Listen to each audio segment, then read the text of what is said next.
I was actually trying to get a mortgage in my Okay. name.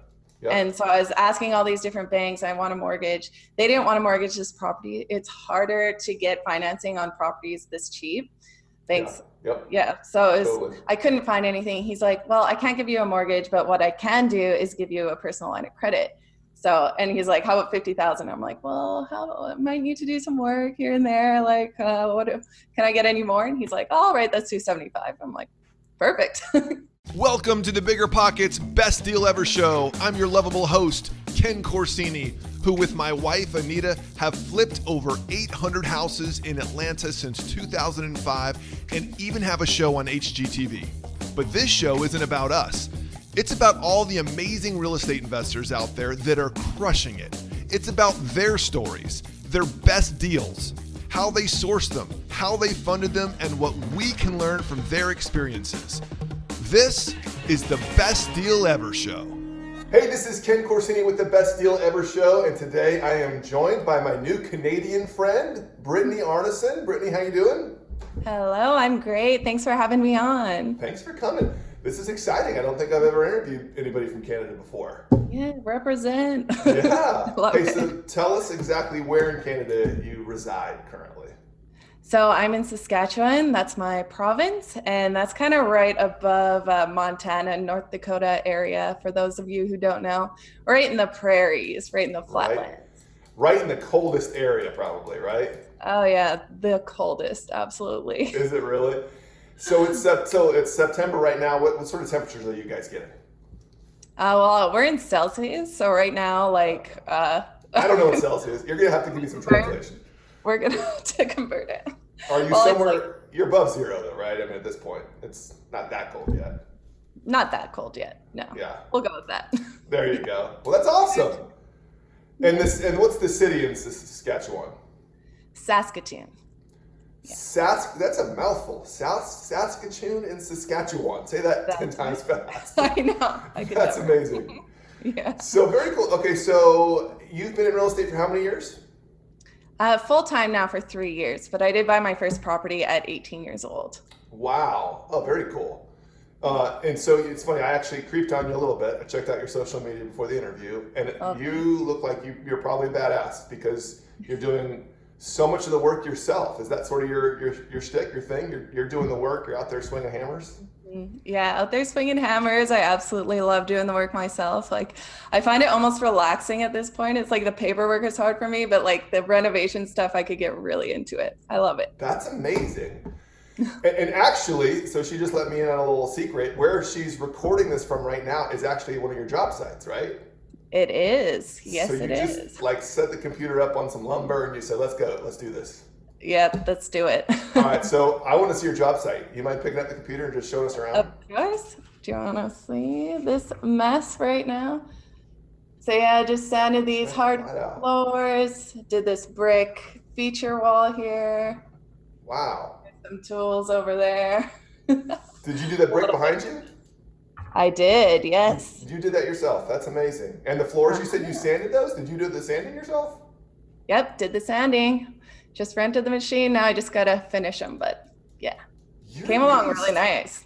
Yeah, that's fantastic. Thank you. That's great. So talk to us then about your model. You're obviously out there swinging hammers and remodeling houses yourself. What sort of volume are you doing, and what's sort of your strategy? Well, that's the thing, because when we are doing everything ourselves, it does take a little bit longer, of course, but we do mostly BRRRR investments. So we buy, we're holding, we're refinancing. At this point, we are getting to the point where we want to scale a little bit more. Mm-hmm. So we are starting to hire a little bit, and we're looking into bigger complexes. So we're looking at apartments and everything. But at this point, we've only done the single family houses, a few duplexes here and there, but yeah, all long-term buy and holds. So for 3 years, you're just doing the BRRRR method, right? Especially in Canada. BRRRR. That's right. That makes a lot of more. It actually makes more sense in Canada. You're doing the BRRRR. It does. Method. It makes the literal it makes BRRRR a lot of method. sense. Yeah. That's ridiculous. So what's your portfolio look like right now? Well, right now we have 13 properties. Okay. So right now. Yeah. Yep. Dude, that's amazing. So over 3 years, you've collected 13 properties. And so I don't know anything about Saskatoon. What are the prices like in Saskatoon? Well, in the city, like I have 3 properties in Saskatoon, but I actually look outside there. Okay. The city. So I invest in the smaller cities and smaller towns outside.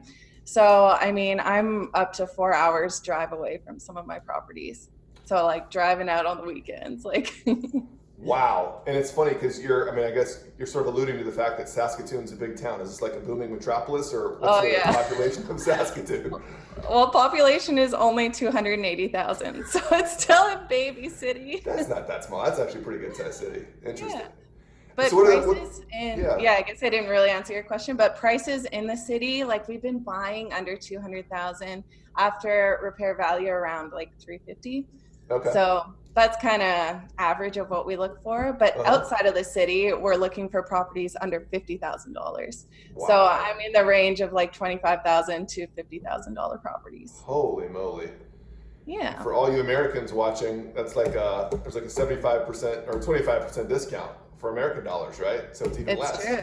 Big discount, yeah. That's crazy. So what are you getting for rent on something like a $50,000 house that's been renovated? What does that rent for? Well, my current one that I got for, actually the last one I bought, 28,000, I'm getting $975 rent. Come on. I know, right? It's nuts. And tenants pay all utilities. So, Come on. Decent. And is it a strong rental market? Yeah, it's been great. Like some of the cities, there's lots of industry right around, but like there's lots of agriculture. There's potash mine, which is a type of fertilizer. So there's lots of mines around. Okay. And in these smaller places, there's not a ton of places to rent. So we make them a little bit nicer, and we could do it cheap because I do the work myself. That's true. Yeah. Is a carpenter. So we could do pretty nice renovations on these places for pretty cheap. And then we have the nicest rental in town. So everyone wants to rent from us. Well, that's true. Yeah, you're doing the work yourself. So you are saving good money. But still, I mean, even if you were paying somebody to do it, maybe you're in the house for 60 now instead, and you're getting 9 something in rent. Those are really strong numbers. Yeah. No, it's been great. Out of the bag. You better watch out. All these Americans are coming to Saskatoon to buy these $25,000 houses. I know. That's crazy. So you've done 13 deals over 3 years, and again, your methodology, because you're doing the work yourself, obviously, it's probably hard to scale. You're not going to do crazy high volume, but you're turning over a handful per year. Is there any one of those deals, though? I'm sure there's one that stands out as like your best deal ever. Yeah. Well, the last one that I did my BRRRR on, that one was a really, really great property. So yeah, this one, it was listed for $49,900. Okay. So again, I was looking on MLS every day, just trying to find properties under $50,000, because what it was, I had a personal line of credit. So this was back when I was working. I got a $75,000 personal line of credit. Okay. So I had this money, I wanted to buy a new house. So I was looking, $49,900. This property was in kind of one of the bigger cities, I would say, still not huge. Yeah, probably around 5,000 people. Huge. That's great. Booming metropolis. Yeah. So, but still, I was like, oh, that's a really good price point for this specific city. So I was very excited about it. And it was only an hour away from Saskatoon. Oh, that's not bad. I'm like, yeah, so back and forth wasn't so bad. But yeah, moved in right on possession day. I was so excited, but I guess I skipped it. So $49,900 was the list price. Okay. And I negotiated because I wanted to spend around $40,000 on this property. Okay. So I offered $38,000 on it, and we negotiated to $42,000 purchase price. Okay. So bought it $42,000. Now, are you an agent, or did you have an agent working for you to find the deal? No, I was just looking online myself. Okay, all right. So you're using some of the on MLS. Do they have Zillow in Canada? No, not Zillow. You have some other Canadian specialized real estate sites, I guess. Well, it's called Realtor.ca. Okay. And so it's searching through MLS. I gotcha. Yeah, we have Realtor.com in Canada. It's .ca. Yeah, it's fantastic. Same thing. Yeah. And so you found it, and it was sort of in your ballpark, and so you just called up the agent and just started negotiating, and so there wasn't really an agent representing you on your side. You just had the agent that was listing it to the exactly. So she loved that, right? Now I wonder, so this is a question, did that agent discount their commission, do you know? to make the deal work, or do you think they took a full, and I'm not even sure what it is in Canada, is it 6%? Yeah. Okay. Yeah. So she was actually working with the bank because it was a bank repossessed house. Oh, okay. All right. So it's Yeah. foreclosure. So she probably did have a deal. And that's just a point of clarification. A lot of times, listing agent, rather than take the full 6%, they might take 4%, in which case, if you're not working with an agent, in which case you can actually negotiate down a little bit lower because of that. Yeah. So, Yeah, but working for a bank, I'm not sure. I'm sure she had some sort of arrangement like that. I doubt she got the full 6%. And had the house been sitting for a while, or did it just hit the market and you made an offer? No, it was sitting for a while, and I was like, oh, what's like going on with this? Because I thought it was a really great property. Like I was looking through the photos, like this is awesome. Like I want this house. So I was kind of surprised I thought I was gonna walk into just an absolute disaster, but it wasn't that bad. Like I couldn't figure out why it was still sitting for so long. Well, like you said, it's in a smaller town, so there's probably not as many eyeballs looking for houses like the way you are. Exactly. And So there's not a ton of people in these areas also that are willing to do a huge gut renovation. Like it just like a lot of the time they will sit if it is a lot of work, but we're not scared of the work, so we'll take anything on. Yeah, you are definitely not scared of work from what I can tell. So tell us about the house. What was the house like? So the house, it was a lot of cosmetic issues. Like there wasn't anything structural, and I'm like, all right, good to go here. It was 1,400 square feet, 4 bedrooms, 2 bathrooms. The layout was awesome also, because that's something I look for, because if you're moving walls and it gets a little bit more complicated. So like if it's a good layout, like that's something I definitely look for. Yeah. And the amount of bedrooms, the square footage, everything was like check, check, check. So I really love this house. Like right when I saw it, I'm like, let's take it. Let's figure out a way to get this deal. And is it like in a traditional neighborhood, or is it kind of sitting out by itself? Well, the thing that wasn't perfect about this, it was close to the railroads, which is good because there's like industry with railroad workers and whatever, people looking for a place to stay. So it's really close to the tracks, so you could hear the train coming through. Because I was living in that property too, and I was working on it. So like at night, I'd hear the train coming. Oh gosh. You could hear it anywhere in town. Like it's not like. Yeah, if it's a small People town, just get used to people it. are used to trains coming through small towns, so that's probably wasn't a huge deterrent. No, so it was fine. Like the neighborhood was average. But it's a small place, so there's not like any like really bad area or anything like that. So yeah, I got you. And so what's primarily like the exterior finishes? Is it like a brick house or a siding, or what is this? No, it's just wood siding. So we actually redid the entire exterior. And also it's really common in Canada for these older houses. This house is 100 years old as well. So it's an old house. Yeah. Wow. Very old. Wow. Yeah, so that's like something, it can be really iffy, especially because in Canada, like we have the basements. So you have to really watch out for those foundations, make sure the structure's sound, because if it isn't, but I've found like a lot of these older houses, they seem to be built better than some newer places. Like it's so solid. It's like that's amazing. Mm-hmm. You never know what you get. Like sometimes the older homes are built better, but sometimes literally I've had houses that were being held up by rocks. So you never know what you're going to get. Sketchy. Yeah, exactly. So this one had good bones, it sounded like. And so what did the renovation look like? So renovation, I moved in there right on possession day. I was super excited for it. Just started ripping out all the carpet. Like it was everything was decent. It had like the plaster walls. And so when I first got in the house, I'm like, because I was newer at this point. I'm like, how am I going to fix these walls? But now I would know, like that wouldn't like scare me at all now, because I know you could just skim them out and it'd be fine. But like at the time walking in, I was like, this is going to be a big job. But I don't know. It's just a lot of cosmetic stuff. So ripping out the carpet. We had to replace the windows because, you want to make sure that it's efficient as well. Sure. Yeah. When especially in Canada, when it's cold. Right. So ripped out all the windows. That's a pretty big job, but it's good to have those replaced and get things a little bit more efficient. But the whole entire thing was just like put everything new. And so did you take it down to the studs? Did you tear off the plaster? No, we left the plaster. I just skimmed it out. Okay, gotcha. Very cool. Yeah. Because you'd skimmed over that part. Just kidding. That's true. I probably do. I do that a lot. So carpet, windows, kitchen, bath. I mean, you do the whole thing. Yep. Yep, kitchen bath. So the bathroom was huge. The bathroom was hilarious actually because it was a 73 square foot bathroom. Like it was a pretty decent sized bathroom. Wow. But yeah, it was like huge, and they kind of had everything shoved into one corner. So it was this tiny like corner shower, and then this like 30-inch vanity, and then the toilet right beside it, and then a whole bunch of open space. I'm like, this is stupid. So we redid everything, and we changed the swing of the door. Oh, we changed the door, actually, the location of the door, so we were able to have a big double vanity along one wall that had nothing on it before. Okay. And then we did another like huge makeup vanity. So we did like a ton of counter space in there, and then redid the shower.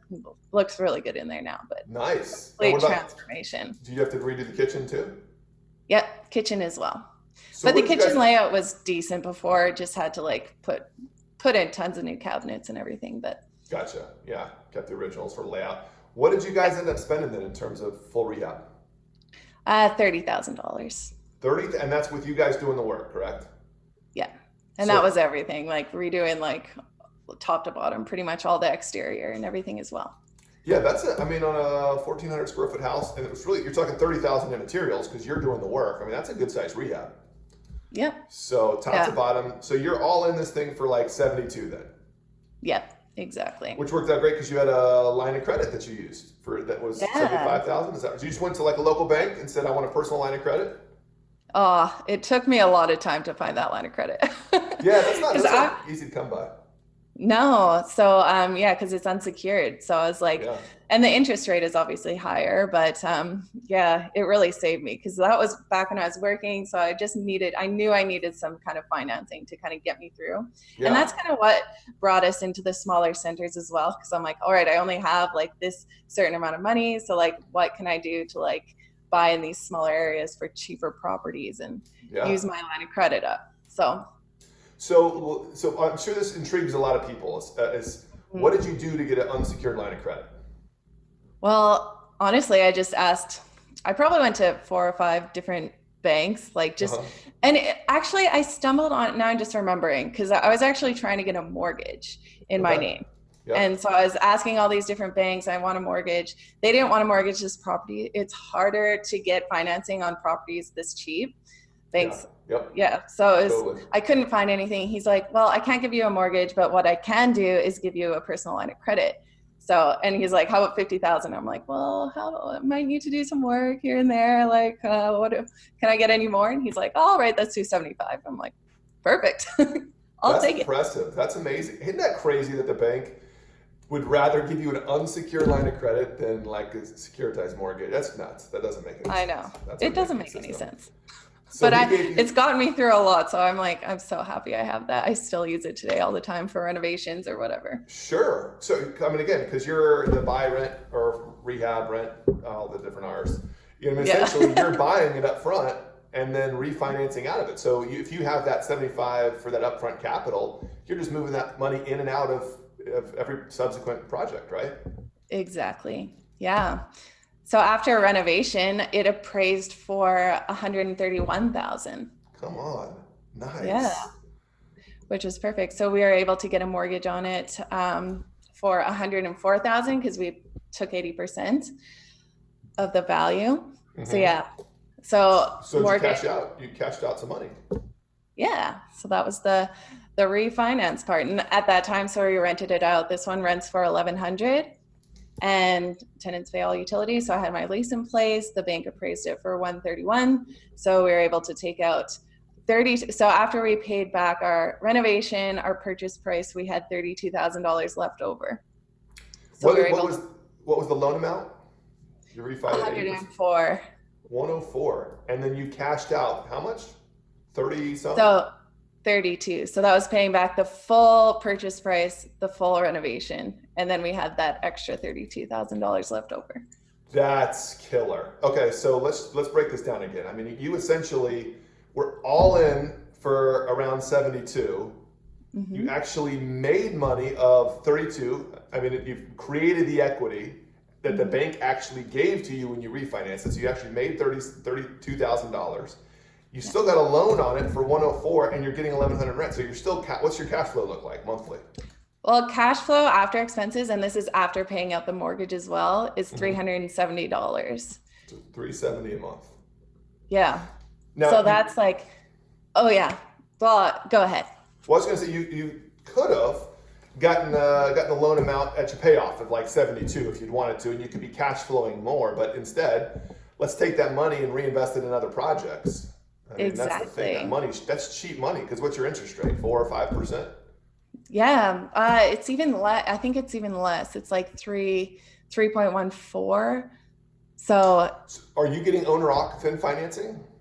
Because you're living in the house. So the financing you're getting is owner-occupant financing because you are living in the house. Well, for that one, that's for like this project that I'm in right now. That's what we did. So, and it's only 5% down. So this one was a little more expensive because it's in the city. Yeah. But yeah, that one out there, it was still, we didn't get owner-occupant financing because it was already at the time where we had it rented. So we did it that way. So we had it rented. We gave them the lease and everything. So Gotcha. they saw the cash flow coming in and everything. Gotcha. Yeah, well, but we have done that with other projects. Yeah, if you're going to live in it, why not? Live in it, get the owner-occ financing, and then at some point down the road, you're going to move out of it, but that's all right. The financing is already in place. Exactly. Yeah. This is a killer example. Yeah. Well, sorry, I cut you off. You're good. Well, I was going to say, we got that 32,000 out of it, and right away we bought another property with that money. So we found another one for 28,000, and we just purchased it outright with that money. Oh my gosh. Well, because technically you still had your line of credit, because that line of credit got freed up for 75, and then you had 32. So really, you could have bought a house for 100. But my guess is you probably bought multiple properties. Yeah. Oh yeah, we have a few. Yeah. So I got like the one right after that. I got it for 28,000, and we renovated it for 5,600. So it wasn't a huge renovation. Like this one was a pretty awesome property. It wasn't in that same city, but we went out to a different one and got it for that really, really cheap price point. Not a huge renovation. And now we're bringing in $925 rent. Oh my gosh. Yeah. And that's bringing in, well, and so there's no financing on that, right? Yeah, exactly. So with the two of those, because it was kind of like we took the money out of that to BRRRR and then bought a whole nother property with it. So now our cash flow on both of those properties is $1,093. That's crazy.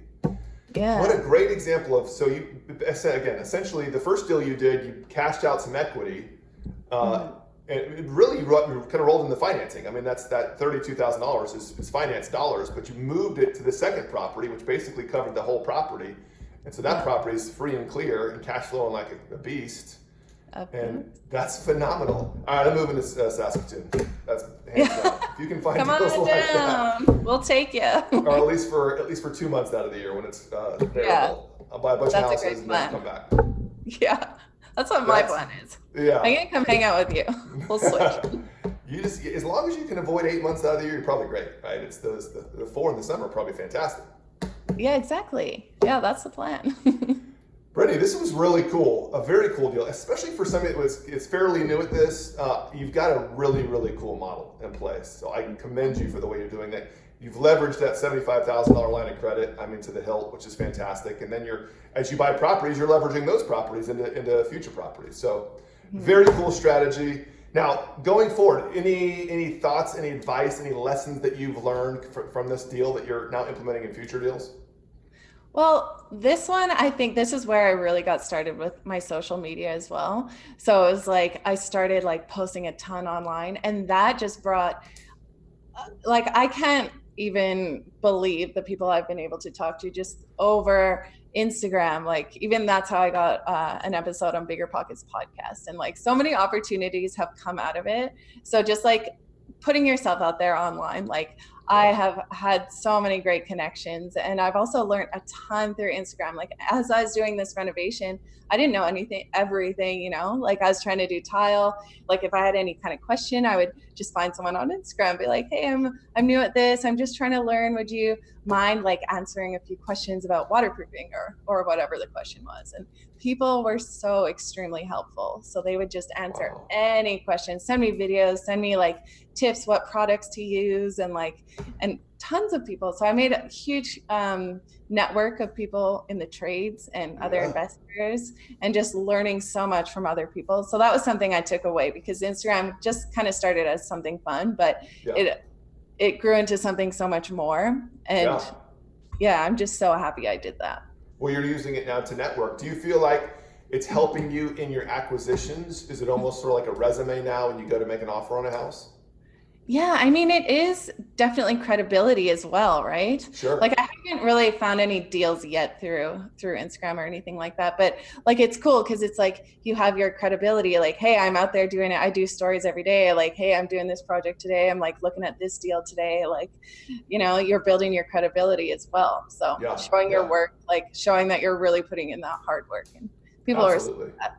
Yeah, no, I love it. That's great. So, I mean, again, that's how, I think that's, like you said, how you landed on BiggerPockets. I was able to check you out, and I love what you're doing. I mean, I think your model is so cool. And I would love to see more women out there doing what you're doing, swinging hammers and laying brick and buying houses and leveraging those houses into future houses. I think that's really, really cool. Well, thank you so much. And yeah, I really do hope to inspire other women, because I know it can be intimidating, like in the investing world or in the trades world, to get out there. So yeah, that's what I hope to do through my Instagram as well. Awesome. Yeah, put yourself out there. Brittany, this was a really, really cool episode. Thank you so much for coming on. We'll talk to you soon. Appreciate it. Thank you. Right, take care. Thanks for listening to the Best Deal Ever show, brought to you by BiggerPockets. If you've been energized, entertained, or enlightened by today's show, please feel free to hit the subscribe button. You can also follow me on Instagram and Twitter at Ken Corsini, or check us out online at redbarnhomes.com. And don't forget, one man's best deal ever may be the inspiration you need to create your next best deal. So, hope to see you on the next episode.